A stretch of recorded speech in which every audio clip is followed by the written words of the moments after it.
Olá, amigos! Vamos para mais um vídeo. Eu sou a Natália Araújo, consultora em saúde do trabalhador. Hoje eu quero conversar com vocês em relação ao uso da cinta lombar. É muito comum que os trabalhadores tenham dúvidas sobre a eficácia do uso da cinta lombar ou colete lombar no ambiente de trabalho. Então, o objetivo aqui é tirar algumas dúvidas que muitas pessoas têm. Ao longo de todos esses anos que eu atuo com fisioterapia do trabalho e também ergonomia, surgem diversas dúvidas. Ah, por que na empresa A possui o uso da cinta lombar? Inclusive, é uma exigência, é uma regra. Por que na empresa B não existe essa política? Quem está certa, quem está errada? Então, eu quero, explicar para vocês que nenhuma está errada ou certa. Não existe o certo e errado. O que existe hoje para nós aqui no Brasil é que o uso da cinta lombar, do colete lombar, não é obrigatório. Não existe uma lei que respalde você, trabalhador, ou você, empresa, sobre o uso desse dispositivo, dessa órtese. Por quê? Vários estudos científicos foram publicados internacionalmente falando. Desde os anos 90 já vem essa discussão que é bem antiga sobre a eficácia do uso da lombar no ambiente de trabalho. Veja bem que aqui eu estou falando do ambiente de trabalho, não estou falando da indicação médica, tá? Que é feita no consultório por casos como fratura, possibilidades, de condutas médicas, onde é solicitado imobilização da coluna. Não estou falando do atendimento médico. Estou falando do ambiente laboral, das ações, dos movimentos, onde por vezes é solicitado, é indicado, talvez sim, talvez não, o uso do cinto lombar. Então, para estes casos, eu estou falando que os estudos científicos, eles não reforçam que o uso da cinta lombar, do colete lombar no ambiente laboral, não traz benefícios comprovados cientificamente. Logo, não existe legislação aqui para nós que a empresa A ou a empresa B necessita usar a órtese como um EPI. Existe muito essa associação do uso da cinta lombar como um EPI, que é um equipamento de proteção individual. Só que a cinta lombar, ela não tem aquele código CA para ser classificada como um EPI.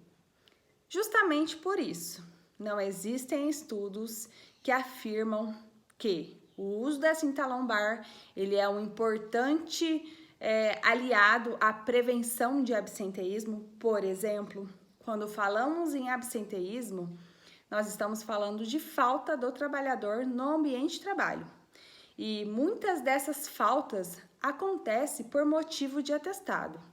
Atestado é motivo de saúde, então é o trabalhador que precisou se ausentar do trabalho e ele fez uma consulta médica e esse médico deu o atestado, afirmando que aquele trabalhador possui uma doença, possui uma lesão, possui alguma coisa que o fez faltar do trabalho para ir à sua consulta médica, certo?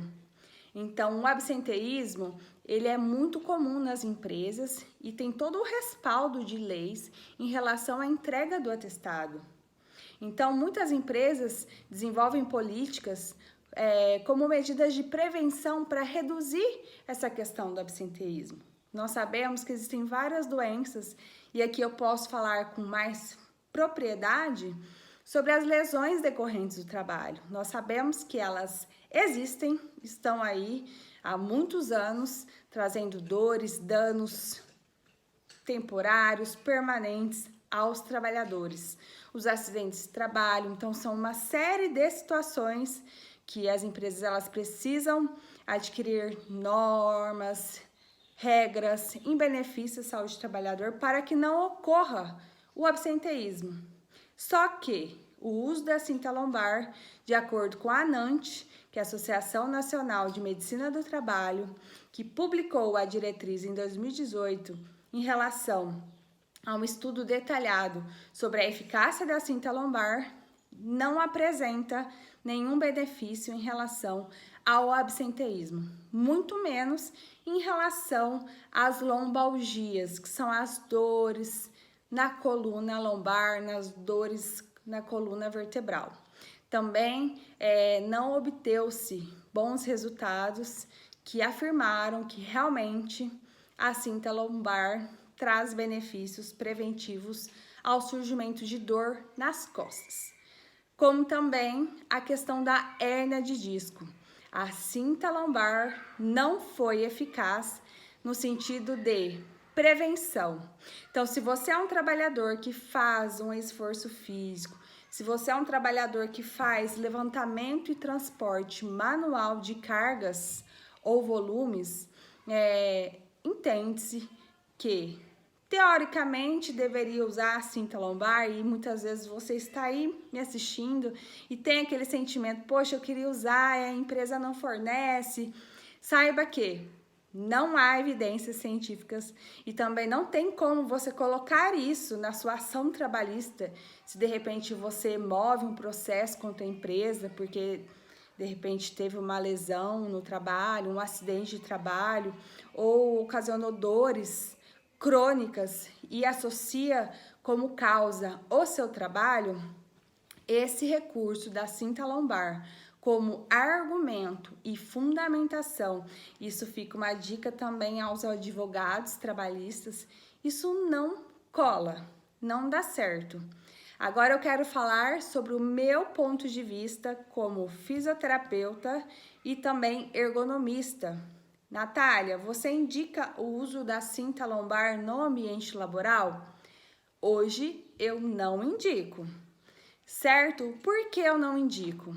Existem alguns elementos que são desfavoráveis ao uso. E eu vou dar alguns exemplos. Aquela compressão abdominal, isso a longo prazo não é benéfico para a nossa saúde. Existem médicos, eu vou dar um exemplo na área da estética, né, que recomendam o uso da cinta, aquela cinta estética para modelar após um procedimento cirúrgico. Né? De repente, o indivíduo fez uma abdominoplastia, fez uma lipoaspiração e necessitou usar aquele determinado tipo de órtese, a cinta estética. Eu vou dar um exemplo dela. Ela é indicada por um uso ali temporário e definido. E existe todo um critério. De repente, você é uma pessoa que passou com um médico e teve uma fratura de vértebra da coluna vertebral. O seu médico provavelmente vai indicar uma imobilização. Então, ele vai indicar o uso do colete, ele vai indicar o uso da cinta naquele período onde você não pode movimentar.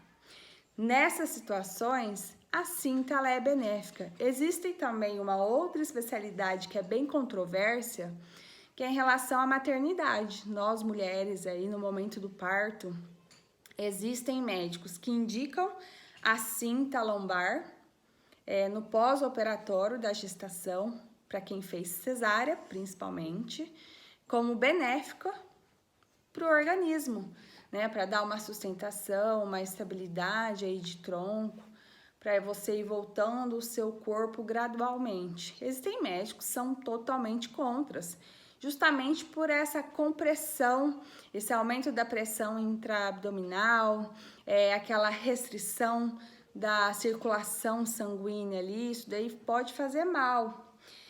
E voltando a falar do colete do uso, né, contínuo, de repente nós indicamos no ambiente laboral para aquele trabalhador e ele pode sim gostar muito do uso do cinto. Só que ele passa a não utilizar aquele cinto somente no trabalho ou somente nas atividades que realmente são compatíveis ao uso, né? Tem empresas que seguem um padrão que, se você atua em atividade de paletização, ou seja, pega a caixa, monta pallets, né? Faz o levantamento e transporte manual de pallets, de caixas, cargas e volumes. Nesta tarefa, você usa o cinto. Terminando essa tarefa, você tira o cinto. Mas acontece do trabalhador gostar tanto de usar a cinta que ele usa isso como um dispositivo do dia a dia. Assim como troca uma calça, assim como veste uma camiseta, ele sente a necessidade, porque aquela sensação de segurança, de que eu estou com a coluna ereta, isso para ele pode ser tão importante que isso passa a ser algum acessório do dia a dia. Que isso a longo prazo, o que vai acontecer? Vai gerar mais fraqueza da musculatura, e nós sabemos que a coluna vertebral, ela é ali composta de várias situações, de várias estruturas ósseas, musculares, articulares, e o principal objetivo dessa movimentação, dessa estabilidade, é o suporte muscular. E se nós tiramos aquele suporte muscular da parede abdominal, aquele suporte muscular dos músculos posteriores da coluna, do tronco, se nós deixamos ele fraco, frágeis, ou melhor dizendo, em desuso, isso a longo prazo vai fazer mal à tua coluna. Vai gerar uma maior instabilidade ali da sua coluna e uma maior propensão aí de desenvolver lesões e também outras dores decorrentes à lombalgia. Então, eu já tive a experiência de atuar em empresa, onde eu entrei e já tinha uma política interna do uso da cinta lombar.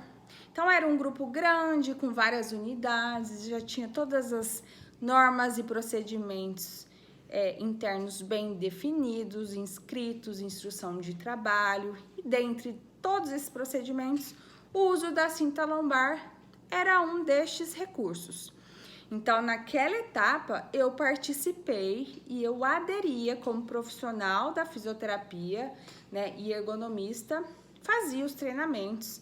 E nessa etapa, para mim foi muito bacana, a minha experiência particular com o uso da cinta lombar foi bacana. Houve prevenção de dores? Não tenho dados importantes. O que dá para fazer? Quando eu atuava como ergonomista na indicação e fazia treinamentos em relação ao uso da cinta lombar, como eu disse para vocês, nessa empresa que eu atuava, era um padrão, né? Em todas as unidades isso acontecia. Então, foi a minha primeira experiência. Nessa época, eu ainda não tinha domínio, né? Não tinha tanta clareza sobre os benefícios ou malefícios da cinta lombar. E fazendo o treinamento certinho, orientando os trabalhadores quando, onde, como usar, a forma correta de vestir o cinto, a cinta, o tempo prolongado, os riscos à saúde, tudo isso muito bem explicado e orientado, gerava um respaldo muito grande daqueles trabalhadores. Então, sim, eu tive uma boa experiência ao uso da cinta lombar por um determinado período. Como também já aconteceu de eu entrar em empresa e não existir um procedimento em relação ao uso da cinta lombar. E neste momento, como eu sou ergonomista, e aí, fisioterapeuta? E aí, ergonomista? Você quer aderir, né? Que o pessoal tá cobrando, os trabalhadores querem, porque veio de outra empresa e lá utilizava. Então, ali eu tive a oportunidade de expressar toda essa clareza que eu estou passando para vocês, de que não é comprovado cientificamente e que isso, se não for muito bem manejado, controlado, treinado, orientado, prós e contras, não dá certo. Isso pode tornar um problema. E por quê? Além de todos os problemas no indivíduo, que é essa falsa segurança, essa compressão, essa fraqueza da musculatura no uso inadequado, é a questão do controle desses recursos, né, e o gasto que dá, né, para a empresa na compra desses produtos, E se a empresa não tiver um preparo em relação ao uso dos seus EPIs e tudo mais, isso acaba sendo um problema. Então é muito melhor pegar esse dinheiro e investir em recursos de prevenção do que simplesmente fornecer o uso da cinta lombar e muitas vezes de forma inadequada, né? De repente nós observamos o trabalhador fazendo uma atividade em postura neutra, sem esforço físico, sem levantamento e transporte manual de cargas, e esse mesmo indivíduo está ali utilizando a cinta lombar. E ao ser questionado, e geralmente eles falam que se sentem bem, se sentem seguros e que realmente essa dor até diminui. Né? Eu não estou aqui para falar que esse trabalhador está enganado, porque a percepção, a dor, isso são características individuais, subjetivas, cada um tem um senso, cada um tem um real valor das coisas, né? De repente, um indivíduo, vou dar o exemplo de um remédio, um indivíduo ele se dá muito bem com a dipirona, em contrapartida tem outros indivíduos que não podem fazer uso da dipirona, que tem alergia, que fazem mal, enfim, estou dando exemplo de uma medicação nesse contexto, porque eu gosto que vocês tenham sempre clareza no que eu estou querendo dizer. Então, a minha opinião hoje, 2023, eu sigo o que foi publicado na ANANT em 2018. Não é comprovado cientificamente, portanto, não é uma EPI, portanto, ele não vale a pena ser investido, salvo em algumas situações onde é feito todo um controle, uma política de treinamento, de controle do produto e tudo certinho, muito bem acertado aí no segmento da segurança e saúde do trabalhador, certo? Eu espero que vocês tenham gostado desse vídeo, que tenham a oportunidade de esclarecer algumas dúvidas em relação... e o que então? O trabalhador, ele deve ficar sofrendo de dores, né? Se vocês observarem aí no meu conteúdo dos meus vídeos, eu falo muito de ergonomia. Existem vários vídeos onde eu falo exclusivamente de levantamento e transporte de cargas. Então, se você tem dúvidas, corre lá no canal, faz uma busca, que tem um vídeo onde eu falo sobre esforço físico, postura, levantamento e transporte manual de cargas. E sempre que nós necessitamos melhorar aquele posto de trabalho, né, as condições físicas daquele posto, de repente é um setor onde tem muita queixa, tem muito acidente, está tendo afastamento no trabalho, e um dos motivos está associado à lombalgia, à hérnia de disco, né? Vamos observar, será que está sendo adequado a carga, né, desse manejo individual? Será que a postura está adequada? Se não está, então o investimento, eu estou sempre na torcida para as práticas da ergonomia. Lembrando que a ergonomia é uma norma regulamentadora, a NR17, que faz parte aí do PGR, Programa de Gerenciamento de Riscos Ocupacionais, onde as empresas que possuem riscos físicos, químicos, biológicos precisam tratar também dos riscos ergonômicos. E quem trata dos riscos ergonômicos são os ergonomistas, que estão aí por todo lado, por todo o Brasil, por todo o mundo, fazendo trabalhos aí ativos. E eu sempre vou defender a bandeira também do ergonomista fazendo parte do processo da indústria, onde essa avaliação ela é contínua, ela faz parte do processo. Então, se a queixa do trabalhador é porque ele faz o levantamento de carga ao nível dos pés, do tornozelo, vamos pensar em ajustar a altura dessa pega. Ele tem que fazer uma rotação muito grande. Vamos pensar em mudança do layout. O que a organização fala sobre isso, né? O ergonomista, ele não faz nada sozinho, ele precisa do apoio, né, da disponibilidade da empresa em querer resolver. Mas eu quero dizer que NR17 trata de um dos assuntos, levantamento e transporte manual de cargas. E lá existem algumas regras onde possui alguns enquadramentos na sua organização. Então, se você tem dúvida, acessa lá a NR17 que você vai ter maior clareza. E entenda, mais uma vez, colete cinta lombar não é um EPI e não vai fazer grandes benefícios para a sua saúde. Quero finalizar falando para todos os trabalhadores se atentarem à circunferência abdominal. Já falei sobre a questão da fraqueza da musculatura. Eu quero falar sobre os riscos cardiovasculares. Se você possui aquela barriguinha da cerveja, popularmente conhecida, existe um risco maior das doenças cardiovasculares, ou seja, infarto, uma parada cardíaca ou até doenças metabólicas. Então, eu quero aproveitar esse gancho para falar para você, trabalhador ou trabalhadora, que possui essa circunferência abdominal bem avantajada, além de ser um risco cardiovascular para a sua saúde, se você é hipertensa, se você é diabética, saiba que isso também, essa barriguinha protuberante, ela tá fazendo mal para a saúde da sua coluna. E isso muita gente não fala.